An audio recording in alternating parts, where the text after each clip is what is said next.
ચાલો આજે ભારતના ઇતિહાસના એક એવા વળાંકની વાત કરીએ જેણે બધું જ બદલી નાખ્યું. વિચારો, એક પ્રાઇવેટ ટ્રેડિંગ કંપની જે વ્યાપાર કરવા આવી હતી એ આખા ઉપમહાદ્વીપ પર રાજ કરવા લાગી. અને પછી અચાનક એક જ ઝાટકે એમના હાથમાંથી આખું સામ્રાજ્ય છીનવાઈ ગયું. આ કોઈ નાનો સૂનો કાયદાકીય ફેરફાર નહોતો. ના, આ તો સત્તાના સમીકરણમાં આવેલો એક જબરદસ્ત ભૂકંપ હતો. આ શબ્દો પર ધ્યાન આપો. બંધારણીય ભૂકંપ. આ શબ્દો પરિસ્થિતિની ગંભીરતાને બરાબર પકડે છે. આ કોઈ સામાન્ય કાયદો નહોતો.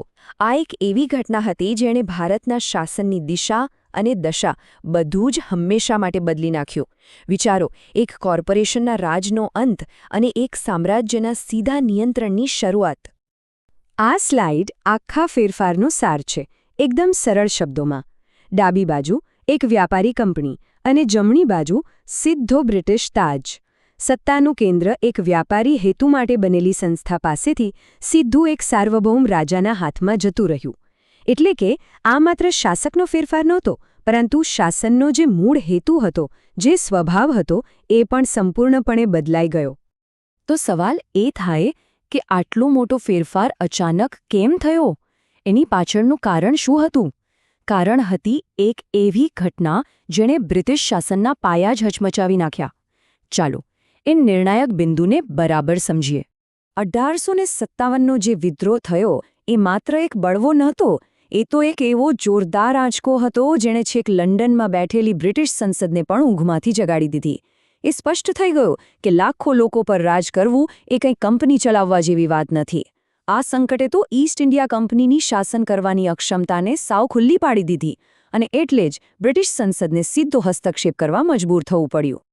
તો ચાલો હવે જરા ઊંડા ઉતરીએ અને આ સમસ્યાનું વિશ્લેષણ કરીએ.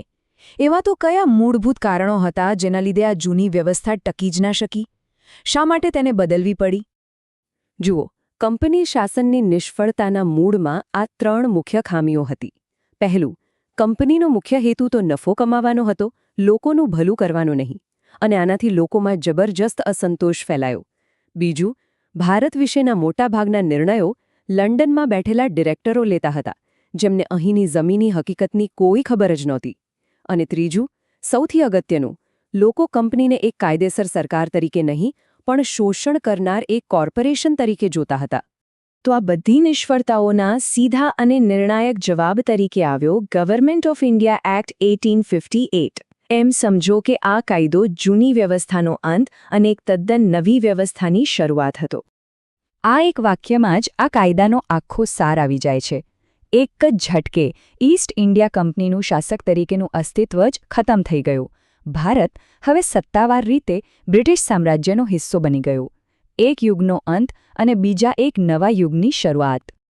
આ બદલાવને સમજવા માટે આનાથી સારી એનાલોજી કઈ હોઈ શકે? શાસનના સ્વભાવમાં જે ગહેન પરિવર્તન આવ્યું એ આ દ્રશ્યો બરાબર બતાવે છે. જ્યાં પહેલા વેપારીઓ અને ક્લાર્ક નિર્ણયો લેતા હતા, ત્યાં હવે રાજા અને તેના પ્રતિનિધિઓનું શાસન આવી ગયું. ચાલો હવે આ ટેબલ પર એક નજર કરીએ, જે માળખાકીય ફેરફારોને સ્પષ્ટપણે દર્શાવે છે. જૂની સિસ્ટમ કેટલી ગૂંચવણભરી હતી. એક તરફ કંપની, બીજી તરફ બ્રિટિશ સરકાર, બેવડું નિયંત્રણ હતું. હવે એ બધું ગયું. અંતિમ સત્તા સીધી બ્રિટિશ તાજના હાથમાં આવી. ભારતમાં જે સર્વોચ્ચ અધિકારી હતા, ગવર્નર જનરલ, તેમને હવે વાઇસરોય જેવું નવું અને વજનદાર પદ મળ્યું અને આખી નિયંત્રણ પ્રણાલી સંપૂર્ણપણે કેન્દ્રીકૃત બની ગઈ. વાઇસરોય શબ્દનો અર્થ જ ઘણું બધું કહી જાય છે. રાજાનો પ્રતિનિધિ. આ માત્ર એક પદનું નામ નહોતું બદલાયું. હવે ભારતમાં જે સર્વોચ્ચ અધિકારી હતા, તે માત્ર એક વહીવટ કરતા નહોતા, પણ સીધા જ બ્રિટનના રાજા કે રાણીના પ્રતિનિધિ હતા. આ પદનામ પોતે જ ભારપૂર્વક કહેતું હતું કે ભારત પર હવે કોનું શાસન છે. તો નવી વહીવટી વ્યવસ્થા કેવી હતી? લંડનમાં secretary of state for India નામનું એક નવું અને ખૂબ જ શક્તિશાળી પદ બનાવવામાં આવ્યું. ભારતને લગતી બધી જ નીતિઓ પર અંતિમ સત્તા એમની પાસે હતી. તેમને સલાહ આપવા માટે એક કાઉન્સિલ પણ હતી. પણ ટૂંકમાં વાસ્તવિક સત્તા હવે કંપનીના હાથમાંથી નીકળીને સીધી બ્રિટિશ સંસદ પાસે આવી ગઈ હતી. જો કે આઈસીએસ જેવી જૂની વહીવટી વ્યવસ્થા ચાલુ રાખવામાં આવી. હવે આપણું ધ્યાન લાંબા ગાળાના પરિણામો પર કેન્દ્રિત કરીએ. કારણ કે આ કાયદો કોઈ અંતિમ બિંદુ નહોતો.